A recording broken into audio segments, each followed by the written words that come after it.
Welcome to Derry viewers have had their share of Easter eggs, including Chief of Police Clint Bowers, a tease that those unfamiliar with Stephen King's works may have completely missed. HBO's horror prequel to King's terrifying Welcome to Derry, premiered on October 26, 2025, and it's been sprinkling a plethora of nods to the King universe everywhere. Some Easter eggs are obscure, while others are suggestions of what will come to pass in the decades after the prequel series, in the two-parted movies directed by Welcome to Derry showrunner, Andy Muschietti. One of these connections first appears in Episode 2, The Chief of Police, Clint Bowers, Peter Outerbridge. Welcome to Derry's Clint Bowers is related to Henry Bowers from Stephen King's It. Chief Clint Bowers is introduced at the start of Season 2, sitting in a bar trying to get his mind off the horrible murders that occurred at the end of Welcome to Derry Episode 1.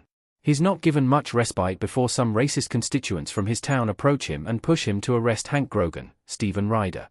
That name Bowers should set off alarm bells if you've read it or seen either the 1990 miniseries or the 2017 and 2019 movies. Henry Bowers is the sociopathic bully who relentlessly pursues the Losers Club, carving his name into Ben, killing Mike's dog, and hospitalizing Eddie, and this is all before Pennywise begins manipulating him. With it, Welcome to Derry taking place in 1962, and it taking place in 1988 to 1989, Clint Bowers is likely Henry's grandfather, and father of Oscar Butch Bowers.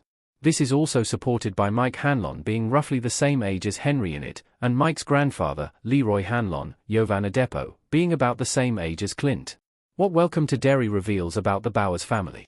In the long legacy of bullies in the Stephen King universe, Henry Bowers is up there with the worst of them. However, it's also apparent that he's something of a product of his environment, considering the cruel abuse he suffers under his alcoholic father.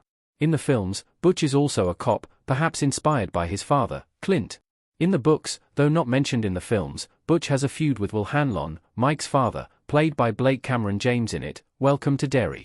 In the show, Will's mother, Charlotte Taylor Page, opposes Clint and his improper incarceration of Hank. Perhaps Clint will pass on his dislike of Charlotte, and consequently, the Hanlons, to his son. What's odd is that Clint doesn't seem like a bully. He's usually the one getting bullied. He even puts up a half-hearted defense of Hank, though he quickly gives in to intimidation. Perhaps Clint's weakness, combined with the consequences of his wrongful actions in it, Welcome to Derry pushes his son and grandson to overcompensate in the worst way.